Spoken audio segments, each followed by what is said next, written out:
Bien, buenas noches. Muchas gracias por la amable presentación. Gracias a la Fundación de las Ciencias de la Salud y a los patronos por el lujo y por el placer de poder estar hoy aquí y tener estos ponentes y poder hablar de un tema que realmente, al nivel personal y particular, es realmente atractivo, ¿no? Me han pedido que sea conciso. Pediré disculpas si paso algunas diapositivas un poquito más deprisa. Y nos vamos a centrar un poquito en el tema. Intentaré que la charla sea igual de entusiasta que la viceconsejera. A mí me tocan los retos, con lo cual algunos claros oscuros, como este cuadro de Velázquez, va a haber. Y es mi responsabilidad decir que, bueno, evidentemente tenemos unos retos. Intentaré dar una visión global. Intentaré dar una visión también particular de nuestro medio, porque lógicamente algunas cosas imbrican perfectamente con lo que comentaba la viceconsejera. Voy a dividir en 5 apartados y un poco la charla, un poquito sobre el tema de epidemiología y luego un poco los retos que yo creo que realmente tenemos con el tema de la época hoy día y dar un poco al final la visión positiva. Al principio serán realmente las partes oscuras de la historia y al final serán un poquito lo bueno de la historia, que yo creo que hay mucho en el tema de la época. Es una enfermedad que aumenta en las estadísticas, de las estadísticas de las enfermedades más prevalentes o que más muertes causan. La única que ha crecido es la POC, del año 65 al 98, 163%. Se considera que para el año 2020 la única que va a crecer va a ser la EPOC, pasará de la 6ª causa de mortalidad a la 3ª. En las estadísticas americanas, y todavía estamos a tiempo que no sean las estadísticas nuestras, las mujeres tienen mayor prevalencia que los hombres, y digo que tenemos todavía tiempo porque en todo este tema vamos 20 años retrasados con los hábitos de vida de los americanos y todavía tenemos el reto, y luego presentaré algunos datos en que probablemente no lo estamos haciendo del todo bien. El consumo, tema candente, pero es que en el tema de la EPOC, enfermedad crónica por naturaleza, es enfermedad pulmonar obstructiva crónica. Realmente es ingente la cantidad de dinero que esto lleva al erario público, el 2% del presupuesto del Ministerio de Sanidad y Consumo. Se estima que en la EPOC genera 38.000 visitas médicas, atención primaria del 37% y el 35% de todas las consultas de neumología. Tenemos una prevalencia similar a lo que podría ser nuestro entorno, más o menos. Ahora presentaré algunos datos que para mí son terribles a nivel nacional. Esto es un estudio que ha creado precedente en el año 2000, en el que participaron diferentes comunidades a nivel nacional. La prevalencia era del 9% en la población entre 40 y 70 años, es decir, hay miles de pacientes que son EPOC. Y luego comentaré que el problema es que además no lo saben. Está infradiagnosticada, cerca del 80% no tenían diagnóstico previo. Y lo que es más grave es que de estos pacientes que no tenían diagnóstico previo, 50% se podían considerar como graves. Y estoy hablando de comunidades que no son sanitariamente pobres, incluida la nuestra. En un trabajo posterior que intentaba confirmar estos datos del año 2000, que es el año 2009, no sé si se ve muy bien, que es el EPISCAN, más o menos, y aunque desde el punto de vista metodológico hay algunas variaciones, realmente la prevalencia sigue siendo un 10%. Un 10% son miles y miles y miles de pacientes. Como resumen un poquito, de centrar un poquito qué problema epidemiológico o sanitario tenemos, algunos datos que sería un poquito resumen de las diapositivas que he presentado, que tenemos un 20% que está diagnosticado y se pueden considerar como graves. El 35% siguen siendo fumadores activos. El 11% de los pacientes considerados como graves siguen fumando. 35% de las incapacidades. 7% de los ingresos hospitalarios. Ya sé que es un torrente de cifras, pero el 70%, y esto comentaré luego porque otro de los retos que tenemos es el diagnóstico precoz, se diagnostican solamente cuando está avanzado. Esto, antes me preguntaban a periodistas, ¿se parece esto al cáncer? Hombre, no tiene nada que ver. Sí tiene algo que ver en dos aspectos. Uno, que es el tabaco la causa de las dos patologías, y en que las dos tardan mucho tiempo en aparecer los síntomas, con lo cual casi siempre llegamos tarde, ¿no? Prevalencia, hemos comentado, mortalidad importante, y el punto 11, que yo creo que realmente es importante, aumento de la población joven, tanto en nuestro medio, en nuestro entorno, como a nivel europeo. Esto ha llevado a que a nivel del Ministerio de Sanidad identifique la EPOC como una enfermedad que necesita una estrategia del Sistema Nacional de Salud, creo que es la 6ª, 7ª que se publica, en la que participan todas las comunidades autónomas, todas las consejerías. Se ha firmado en el 2009 y en 5 años se tendrá que evaluar el consenso de lo que se ha aceptado en esta estrategia de EPOC. El que un ministerio identifique esta enfermedad es que tiene un coste importante tanto desde el vista del punto de salud pública como del punto de vista económico. ¿Por qué? Porque dentro de todas las enfermedades respiratorias y un porcentaje muy importante de las enfermedades respiratorias es la EPOC. Es decir, hay muchos pacientes y esto crea problemas. Tabaco, lo ha comentado antes Olga. Bueno, Olga, permito tutearte, Olga, o la viceconsejera. El tabaco, no lo tenemos solucionado. Sabemos, y esto es una gráfica muy típica o muy habitual dentro de nuestro medio, que la caída en el eje, esta caída es la capacidad del paciente y a lo largo de la vida va cayendo y normalmente tiene que caer con esta pendiente. Si uno es fumador, cae con una pendiente mucho más pronunciada. Pero si uno deja de fumar, volvemos a caer con la misma caída de una persona normal. ¿Qué significa esta gráfica? Que siempre se está a tiempo de poder dejar de fumar. Si uno deja de fumar, ese paciente tendrá una pérdida de su capacidad pulmonar acorde con la edad. No estará motivada por el tabaco. Esto es fundamental. A nivel mundial, el tema del tabaco, pues nuestros datos, población masculina, digamos que estaría algo más alta que lo que sería Europa Occidental, claramente más baja que los grupos anglosajones. No se ve muy bien, pero esto que pongo aquí abajo, este circulito, es la población médica en mujeres y hombres que fuman. 37% de médicos españoles y 27% de mujeres fuman, lo cual es terrible. Terrible, yo creo que es terrible. En mujeres, pues en mujeres realmente es diferente, probablemente por temas de cultura, es decir, no se fuma en unos países y curiosamente en los países, me ha sorprendido mucho esa gráfica, en estos 2 países escandinavos hay mayor porcentaje de fumadoras que de fumadores. Ese sería el porcentaje de fumadores, no sé por qué me sale la huella, amigo. Esto sería el porcentaje de fumadores por varones y esto sería el mapa mundi por mujeres. Y vemos que, bueno, evidentemente hay cuestiones culturales, pero que el porcentaje de mujeres dentro del montante es mayor que el de los hombres. Es decir, tenemos un problema en gente joven, que lo comentaré ahora, y tenemos un problema en mujeres. Esta es la prevalencia por el Ministerio de Sanidad, datos recientes del 2007. La prevalencia es la que hay, 32-22. Ha ido bajando progresivamente, pero tenemos un problema. Entre 16 y 24 años fuman más en nuestro medio las mujeres que los varones, pero fuman un 42%. Esto es terrible, lo cual es un fenómeno nuevo y preocupante. Es decir, sí estamos bajando de manera global, y esto lo vemos en la consulta, que curiosamente pacientes o pacientes mujeres con historia de asma de toda la vida, 14 años, 15 años y nos empiezan a fumar, y eso es muy frecuente. Y es un problema que no lo tenemos solucionado ni nosotros ni a nivel nacional. La ley antitabaco ha servido, evidentemente ha servido, más de 1 millón de personas han dejado de fumar y el impacto parece que es efectivo en el sentido de que ha habido una reducción del número de fumadores. Esto ha creado mucha bibliografía, mucha literatura, pero también literatura que digamos que puede ser de dudosa. No sé si es como para sentirse orgullosos. O sea, nos hablan de que la solución española es una solución, bueno, pues buena. Es decir, dejamos fumar, como diciendo un poco en plan de cachondeo de que realmente esta ley de tabaco que tenemos es una ley pues para andar por casa. Es bibliografía anglosajona y alemana. Va a cambiar, lógicamente. Infradiagnóstico, segundo punto. La EPOC, tenemos un problema los neumólogos, y es que, y luego lo comentaré, esto de EPOC, si preguntamos a la población qué es EPOC, y luego tengo datos, esto es un término que siempre se ha discutido, es muy difícil de que alguien se considere EPOC, ¿no? Básicamente sería el bronquítico crónico con factores de riesgo, que es un fumador, y que además le hacemos una espirometría, que luego hablaré de la espirometría, y tiene una obstrucción. Sopla menos porque está obstruido. Y como es crónico, va a estar con obstrucción toda su vida. Una vez que esto ya esté instaurado, no se soluciona. Ese sería el diagnóstico de EPOC. Criterios clínicos y criterios de espirometría. No se puede hacer un diagnóstico de EPOC si no tenemos una espirometría. Pero curiosamente, en un trabajo del año 2003, en España, APES primaria y NMLs neumología, el 40% de los pacientes se diagnosticaban sin espirometría y se diagnosticaban de EPOC, lo cual es un sinsentido.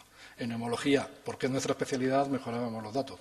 Pero es terrible que el 40% de los pacientes se diagnostiquen sin espirómetro. ¿Sujetos diagnósticos de forma correcta?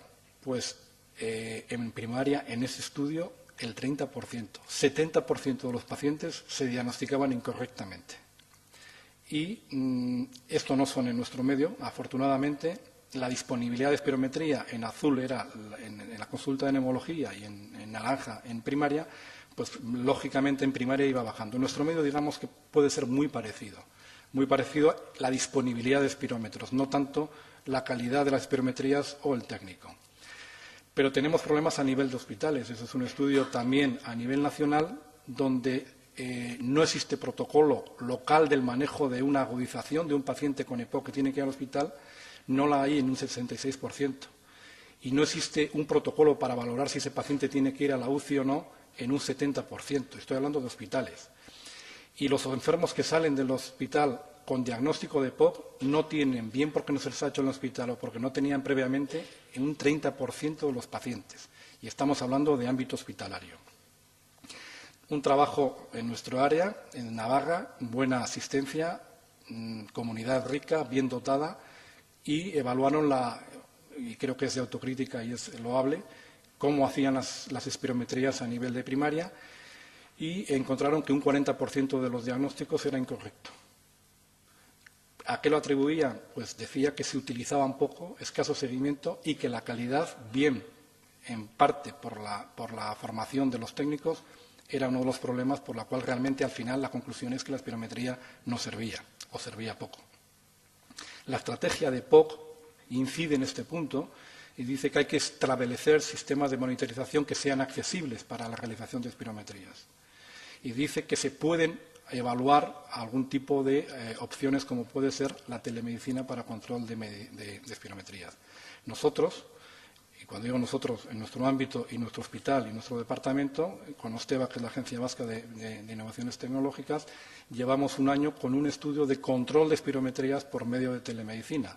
Básicamente, los centros de primaria nos mandan las espirometrías y en cruces, en este caso en nuestro hospital, las evaluamos y les dijimos.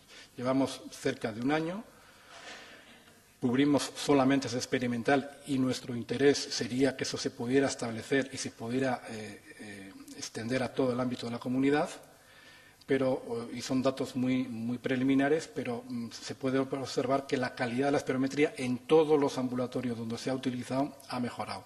Partíamos de cifras de calidad de las espirometrías en nuestro medio de un 50%. Nuestra idea, ¿cuál sería? Extender este método a toda la población, a toda la comunidad. Y aprovecho que está la viceconsejera y lo comento. Ya sé que no hay dinero, pero está prácticamente comprado.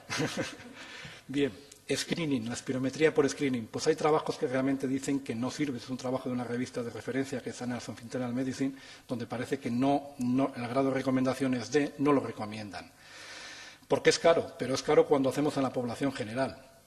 Pero el screening, que es un poco lo que comentaba la viceconsejera previamente, en población fumadora con síntomas guía, son 5 euros, 10 euros. Es decir, en este grupo de población esto es perfectamente accesible.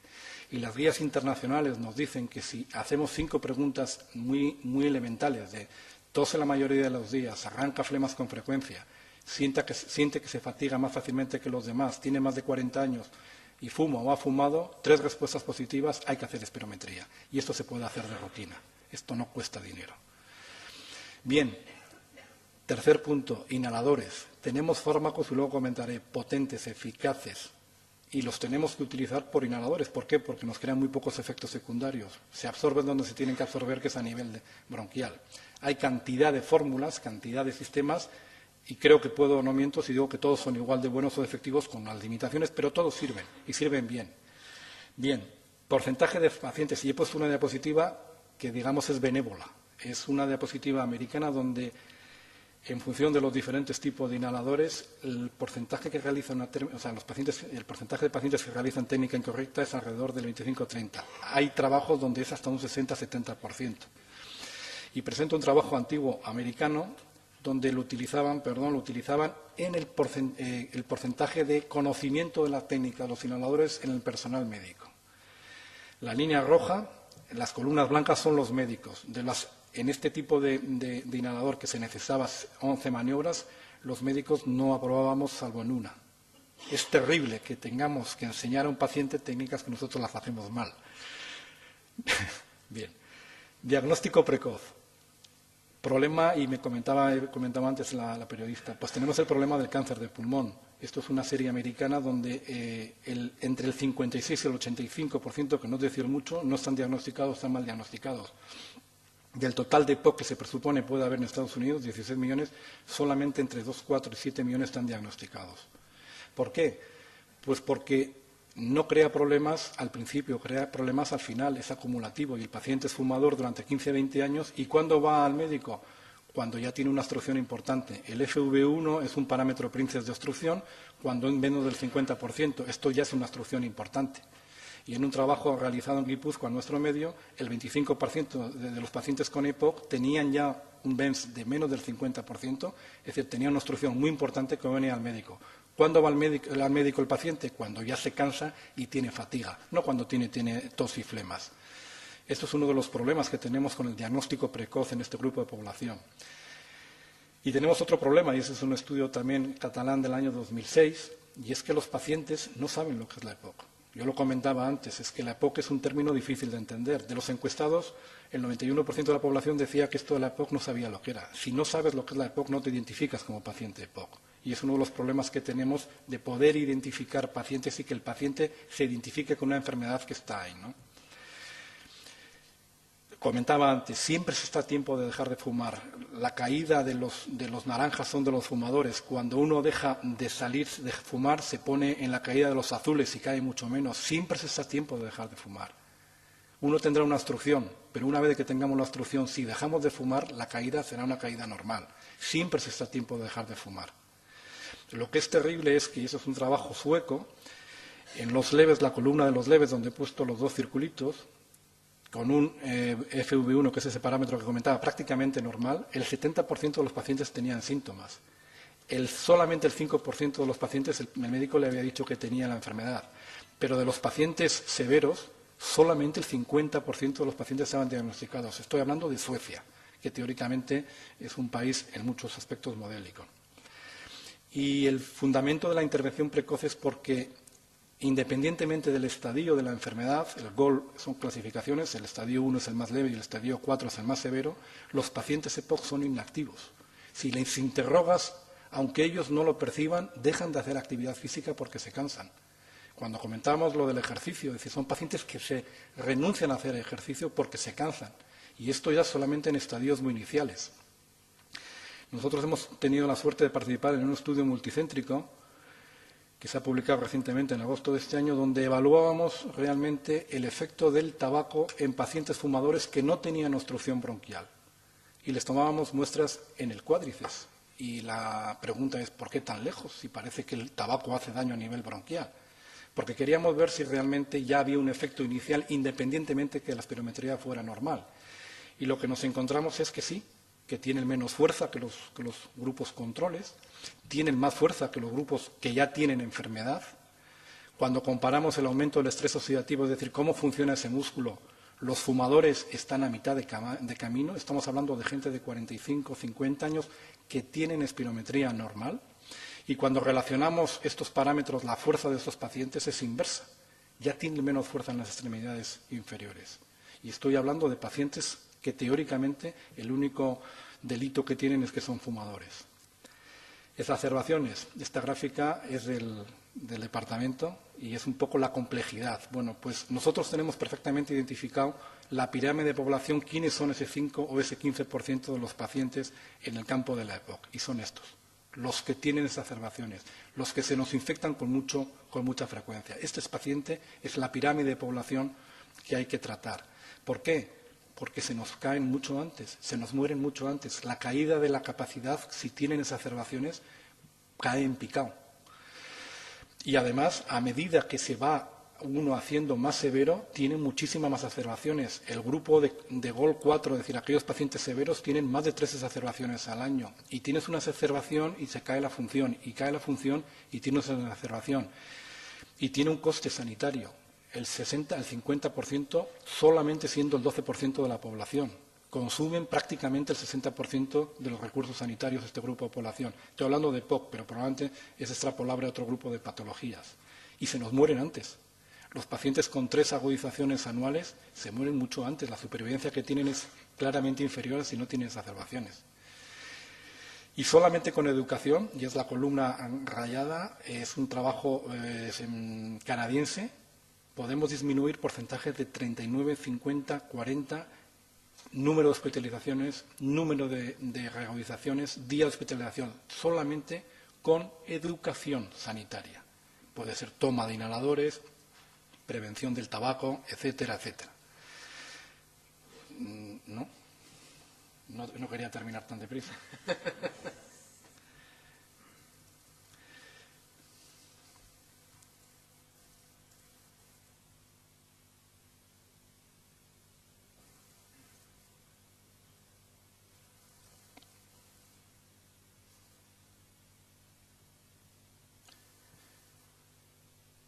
Bien, estoy ya terminando. Tratamiento. Hasta ahora yo creo que han sido más los aspectos oscuros que los aspectos... ¿Tiempo? No he dicho nada todavía. Ya estoy terminando. Vamos a ir a la parte positiva. Tratamiento. Hay un cambio de la actitud ante la EPOC. Dentro del campo neumológico, hasta hace 10 años esto no existía y era un paciente que no había nada que hacer.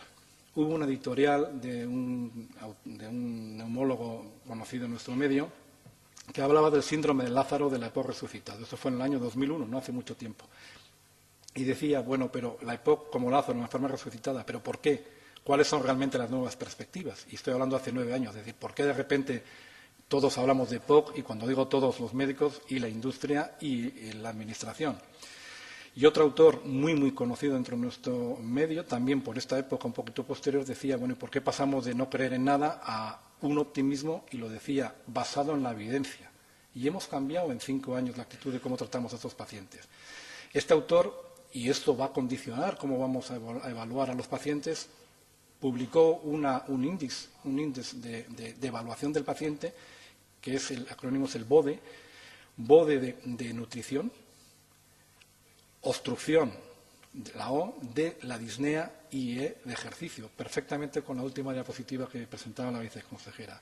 ¿Por qué? Porque estos 4 pacientes tienen el mismo grado de obstrucción e independientemente de la edad, estos 4 pacientes no son lo mismo. Ni el grado de severidad, aunque tengan el mismo grado de obstrucción. El paciente número 4 es capaz de andar 154 metros en 6 minutos, pero el paciente 1 es capaz de andar 540 metros. No tiene nada que ver uno con otro. Si solamente nos fijamos en el FV1 de 35%, todos son iguales y esos pacientes son diferentes. Y esto nos va a cambiar y las próximas clasificaciones que se van a publicar el año que viene evaluarán la clasificación de los pacientes EPOC no solamente por obstrucción.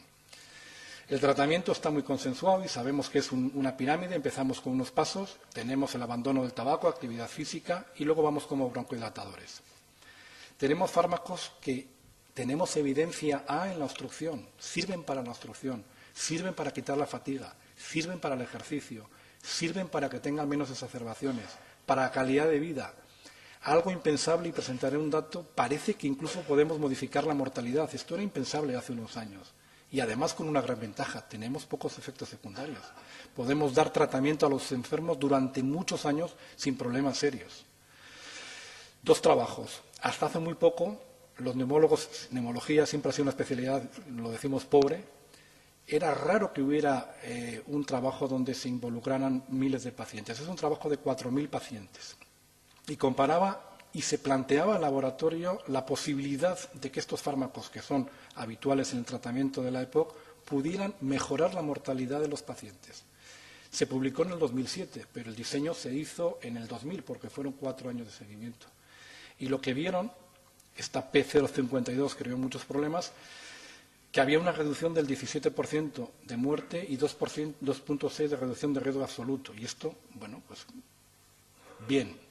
Pues estos datos, si lo comparamos con la utilización de las estatinas para el colesterol en el infarto, que nadie se las cuestiona y que todo el mundo acepta que si alguien tiene un infarto y tiene el colesterol hay que darla, los datos son peores. Tenemos mejores datos con nuestros broncodilatadores sobre mortalidad que los cardiólogos con las estatinas. La única diferencia es que ellos incluyen 41.000 pacientes y nosotros 4.000, pero los datos estadísticos son los mismos.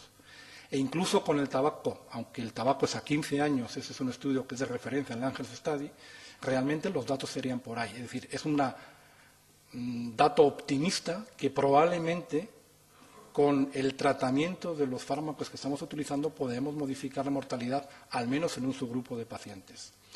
Otro trabajo, y termino, 4 años, también con 4.000, 3.000, 4.000 pacientes, evaluaron el estadio de la calidad de vida en los pacientes precoces. Esto enlaza un poco con lo que comentaba yo de diagnóstico de precoz. Cuanto más bajo está la cifra, la línea, mejor. Verde era el tratamiento, azul era el control. Y los pacientes con diagnóstico precoz, es decir, prácticamente muy poquita obstrucción, este tratamiento era efectivo en mejorar la calidad de vida a 48 meses, 5 años.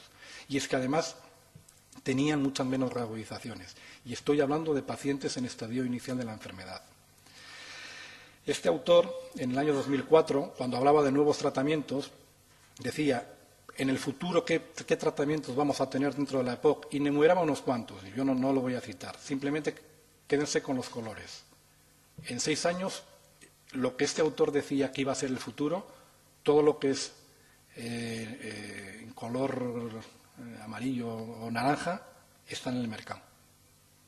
Es decir, en 4 años la industria, lógicamente, ha visto que aquí hay negocio y realmente se ha invertido mucho dinero y tenemos cantidad de fármacos que hace muy poquito tiempo no los teníamos.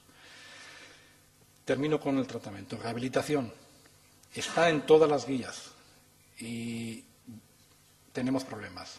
Cuando hablo de rehabilitación, hablo de entrenar las piernas, no la rehabilitación clásica de los enfermos del esputo, la rehabilitación de las piernas, para que ande más el paciente EPOC. Lo que queremos es que tenga más calidad de vida y que ande más. Esto es un enfermo con enfermedad muscular, este es un enfermo de un libro de respiratorio que es un enfisema. Puede ser una enfermedad muscular, que tiene poca fuerza, parece evidente. Y tiene muchas posibilidades de que sea así porque le hacemos daño por muchos sitios, por inflamación, por malnutrición, por el fármaco, porque no se mueve.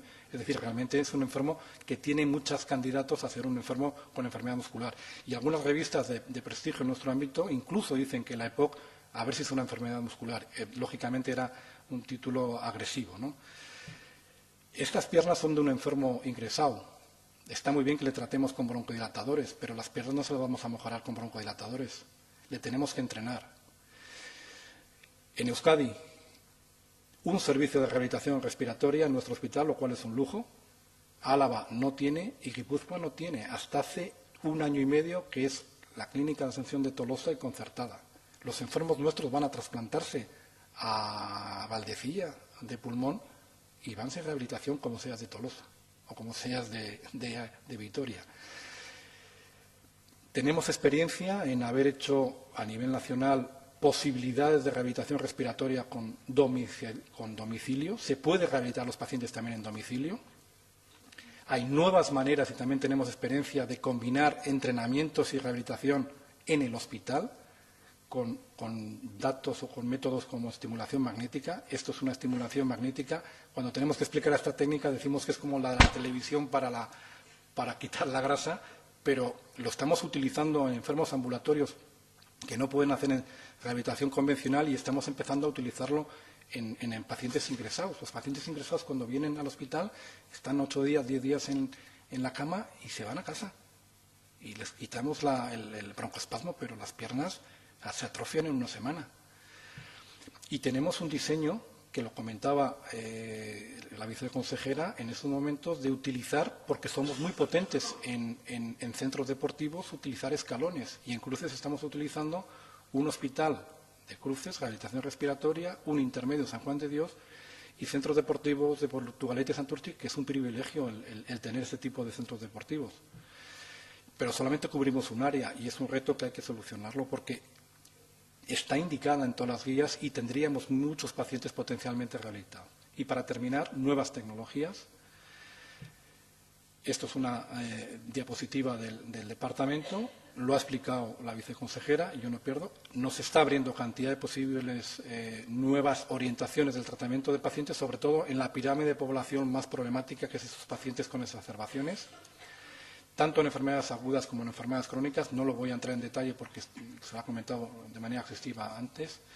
Hoy día no es ningún problema mandar datos bien por módem, bien por PDA, bien por Internet, de todos los parámetros prácticamente que necesitemos.